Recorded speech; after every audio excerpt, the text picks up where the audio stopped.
Hey, what's up, everybody? BDO 44 coming at you with another video. All right. We got the Sacramento Kings tonight after getting a close win against a Houston Rockets team that doesn't want to win any games. We're able to see a Sacramento team that has also faced those same Houston Rockets quite a bit over the last several games. The Sacramento Kings are on a 4-game winning streak. The last game they lost was against us by 2, and they've played nothing but tank squad since. 2 of those games, of course, against the Rockets. One before that against Orlando. And, of course, the last game that they've played was against San Antonio. In every one of those games, they scored over 130 points, including the game we played in against them as well. They aren't averaging any less than 130. They're shooting from behind the arc somewhere above 43% as a team. 2 of those games, they shot 50% from behind the arc. Against Orlando, they made 23 three-pointers. 50%, 46 attempted. You have to guard the perimeter. Everyone is shooting it, and everyone's shooting it really well. Malik Monk was cold in the last game against the Spurs, but beyond that, he's been pretty much immaculate. The Malik Monk we've been accustomed to, shooting the ball and never missing, he's back, and he's doing that for the Sacramento Kings right now. Kevin Huerter, shooter, just elite shooter. Harrison Barnes is shooting the ball like a madman right now. Davion Mitchell had a big-time three-point shooting game in the last one. Keegan Murray's three-point ball has been falling. Everybody's shooting well. De'Aaron Fox, it comes and goes, but who cares if everybody around him is a sniper? It's just... This is my thing about the Sacramento Kings, and I say this every time we see them. This is probably like the 7th time we've seen them throughout the course of this season. When you couple the preseason and now probably, I think this is our 4th meeting against them. They have 1 million players on their team, and because of it, they are so much fresher than every other team in the league. And that's what the secret is to the sauce of the Beam team. They got 40 players, and they use them all, and you don't know who they're going to play from night to night. And I don't know how they get away with it. Nobody realizes that they're doing it but me. But they have an incredibly unfair advantage for guys like De'Aaron Fox and Sabonis because they got 100 backups, bro. 100 of them. It's ridiculous how they use their roster. But nevertheless, they're fresh and they're ready to go every night. And God knows who they'll play. We saw over the last 4 games where Terrell Davis went off for big-time points. Davion Mitchell went off for big-time points. Malik Monk, like all these players off of their bench, any one of them can go for 22 points or more on a good night. And so that's what has contributed to them scoring so much every night. It's just, along with the stars who are extremely consistent, you also have really extreme performances from these bench players that just are fresh every night. And so that's what you see there. Sacramento is a team with a lot of momentum. And of course, like I said, the last game they lost is against us in a big-time thriller matchup where we had big performances from Thomas Bryant, Dennis Schroeder, Bron James, and I don't remember who the 4th player was, but someone else also played extremely well in that game. Russell Westbrook, definitely. And we were able to push past them in a slight, 2-point win. So that's one of those situations where even then you could say they were playing at an extremely high level, and we were blessed to walk away with a victory. So now, picture them having 4 straight games where they got a chance to run against teams that didn't want to play no defense, that did not want to win at all, and they were able to run up the score and beat those teams by an average of 20 points. It was like having 4 straight practice games and then getting a chance to revisit the team that beat you after practicing against those lowly 4 bad teams. And that team that beat you has since been bad, really, really bad in their own right. Us Lakers, we know we beat the Rockets as well, but we've had our games. Dallas, of course, wasn't any good. The one after that, we dropped as well, didn't play well, wasn't very smart. The Nuggets game has been bad as well. So we haven't played necessarily our best basketball since we've seen these Kings. And I think Philly game, rather. I think I said Nuggets. Philly game, rather. And I really believe that at the end of the day, we're now in a space where we've come off a victory. We understand that we're probably going to be getting some players back. Hopefully, Austin Reeves and Lonnie Walker will be back. I'm not certain. I didn't see them on the I didn't check the injury report. I should have. My bad, but I didn't. But it's one of those situations where we're hopeful they're coming back very soon, if not tonight. We've had some good games out of Thomas Troy Brown, excuse me. Um, and so, we're starting to see some things. Patrick Beverly's come back into the lineup, hit some threes. We're really excited about that. Um, Wenyen Gabriel's been playing phenomenally. And LeBron James hasn't missed a shot in like 3 games. So we're pretty excited about how our team has looked offensively in some cases. Overall, dropping so many points against the Houston Rockets made us feel like, at least we can keep up if we have to. Didn't turn the ball over nearly at all. Set the franchise record with 2 turnovers against the Rockets in that last game. So we're hopeful we can kind of carry that over against a much better Sacramento defense, who's likely to force turnovers. So this is a situation where I want us to take care of the basketball. We know De'Aaron Fox is going to try to take advantage of the mid-range. His speed is too much for us most of the time.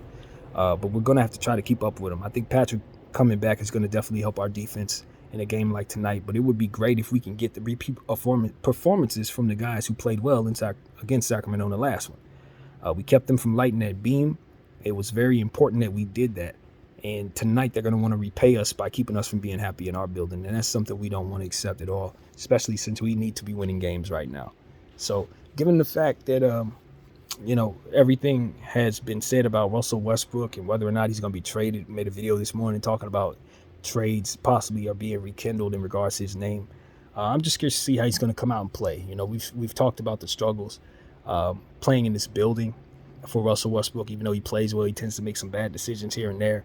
It tends to get a little, tight in the room for him at times. But overall, he's been good for us. He really has, basically been the 6th man of the year, and it's contributed to our offense in a major way. And our defense has had a boost to it as well when we put him in certain situations. So we just need to manage him properly, not ask him to do things that he's not good at, no different than anyone else. And, just to continue to lean on him off of our bench as we have, because he is one of the more productive players, period. And we know that. So, yeah, throughout the struggles and all of that, it's easy to lose faith in the guy. But when you see him getting triple doubles off the bench, we know that most players can't do that. So you still got to give him his credit. And we're going to need him tonight. We're going to need him to play very, very well against this Sacramento ball club, against a guy like De'Aaron Fox, who's going to be, coming at us. We're going to need him to shoot well. If he's going to take shots, it would help a lot if they don't miss, because obviously this is a very efficient 3-point shooting club. So we need to take good shots and make good shots. We're going to need that from everybody. So that's what I'm looking at in regards to this team just ahead of time. We want to build upon the strengths that we had, not turning the ball over. That was a really, really impossible thing that we pulled off. And, looking at the fact that they played against this Rockets team, the Sacramento Kings played against the Rockets team, I checked the Rockets and how they've been doing. They did average some steals amongst them 2 games. They had 10 steals in one of the games that they had against Sac. So them not getting a steal against us is a very, very fantastic feat. It's not like that team is horrible in that category. So we need to continue the process. This is a good team in that category as well. We know that. They get in the passing lanes. Guys like Keegan Murray and Harrison Barnes, De'Aaron Fox, all of them. They're going to play defense. Kevin Huerter, they play hard. And then, they have their centers as well. Domantas Sabonis, the games that he's had in this winning streak have been ridiculous. Triple doubles with high assist, rebounding, and scoring.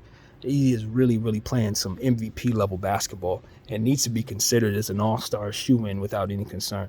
He's just playing that well, and his team is winning. And it needs to be understood that he's playing that well. The assists also that this team is able to accumulate. Malik Monk, De'Aaron Fox, Domantas Sabonis, Davion Mitchell, they all look to pass the rock to each other. And they do have highly efficient shooters that can make it so that those assists manifest. So we must continue to understand and respect all aspects of Sacramento's offense. They come at you. They have centers. Rashad Holmes may play.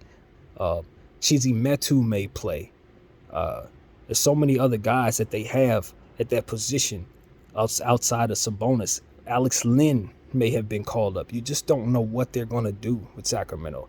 Terrell Davis is a player that often harms us when he plays. Maybe they give him a lot of minutes. Maybe they don't. You just have no idea.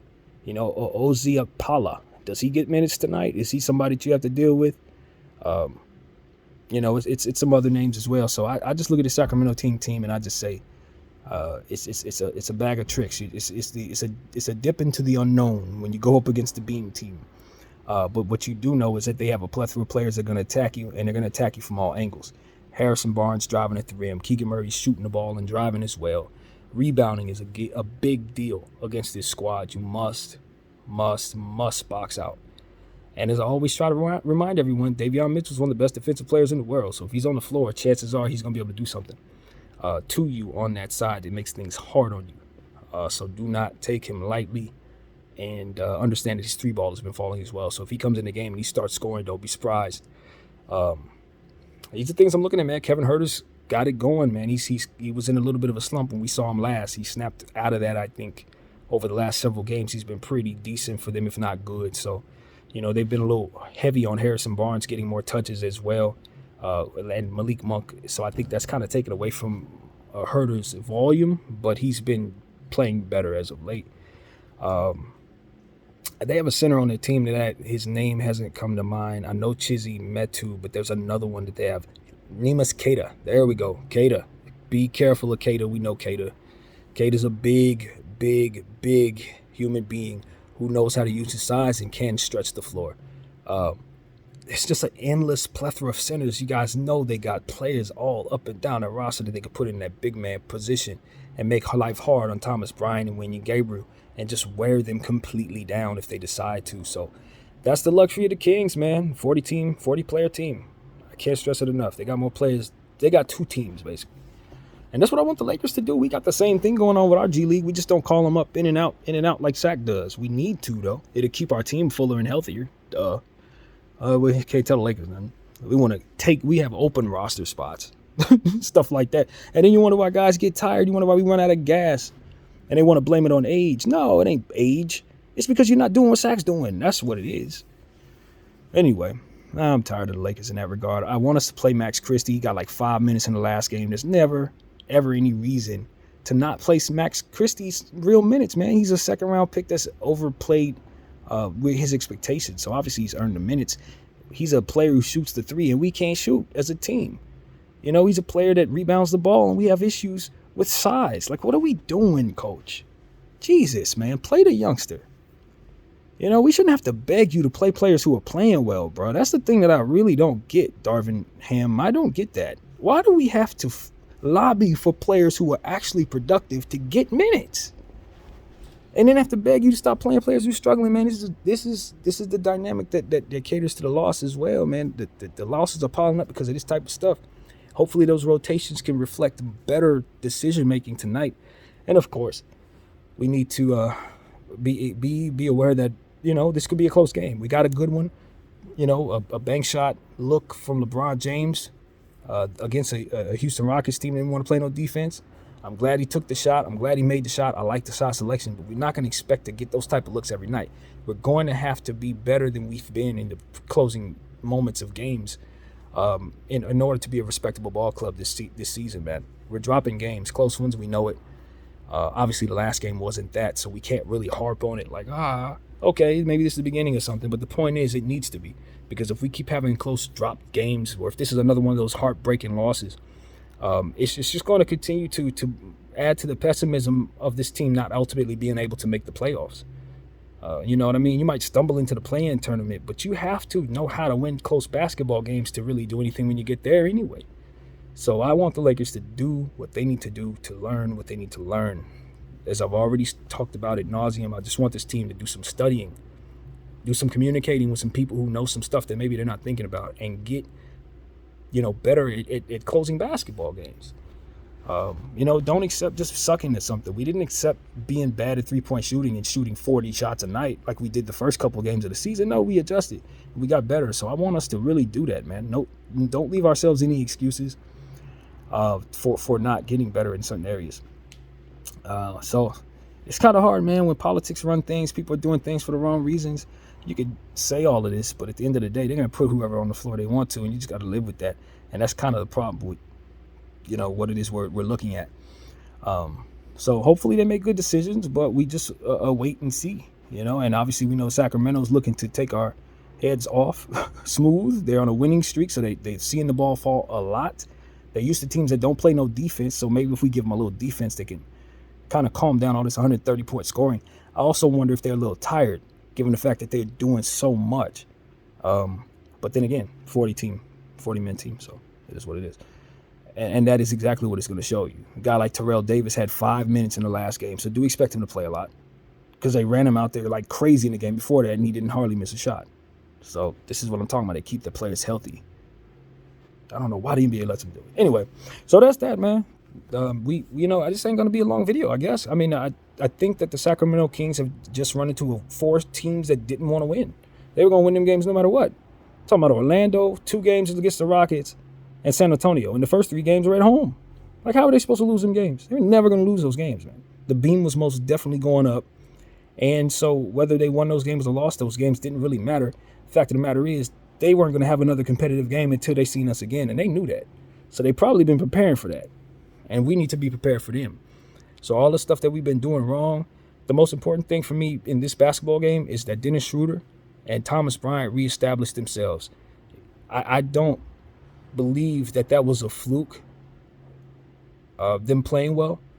I think that them slumping right now is a reflection of our coach not believing in them and the matchups not being very strong, particularly Thomas Bryant, not necessarily Schroeder, who's been on the floor and just hasn't been playing well. But, for him to have played so well a week ago and then to be playing so poorly right now, like the hot and cold is unbelievable. I just hope that we can get back on the upswing with Dennis Schroeder, because we could definitely use a big performance from him tonight.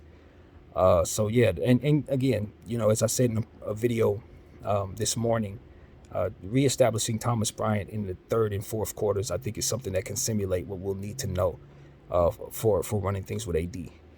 So I think that should be something that we revisit and understand that we're going to have to learn how to get Anthony Davis the ball in the second half of basketball games when he gets back, and he'll be back very soon. So that should be something we're starting to simulate with Thomas Bryant with that specific intent, because we don't want to go back to them old ways of Anthony Davis only getting 3 and 4 shots in the third quarter and then not getting the ball at all in the fourth quarter, but running around down there. That's a nightmare. It's an absolute nightmare. So we need to not make that anything that we're used to upon Davis's return. So that's important, man. I hope our coach is thinking about it, because that is ever so huge for our squad. If Anthony Davis is scoring 56 and 50 points, we're not losing any games. But if he's only going for 18 and 10 and all that, it's not going to work out, and he's destined to roll another ankle again. So we got to keep him involved, and we got to know that it's all gears go when he gets back. Everything that's going on right now is whatever. In fact, I hear that LeBron James may be questionable for this game, so I expect him to actually maybe even sit this game. This might be a scheduled loss based on how many points we need to score if he doesn't play. I don't know if we can even accumulate 130 points if he's not out there. In fact, I'm certain we cannot. So this is one of them situations where it's like, if this is a scheduled loss, then just expect that. But when Anthony Davis gets back, we need to be intent on getting him the ball in both halves equally. We need to get him right back to the level he was at and just continue to ride him strong, because that's the only way we're really going to be that great of a team. Everything else is just us throwing eggs at the wall. There's nothing happening here. But we're going to have to clean it up for sure, I can tell you that. So at the end of the day, I want the Lakers to get their minds right, start simulating stuff that's going to be representing Anthony Davis's return, and win the basketball game if at all possible, man. And if Bron ain't out there, then just, hopefully if Bron ain't out there, this could be the return of Lonnie Walker and Austin Reeves. I'm hoping that. I really am, because that would make up for it. We can get them guys enough run to get them back out there. But emphasis on Troy Brown, emphasis on Wenyen Gabriel.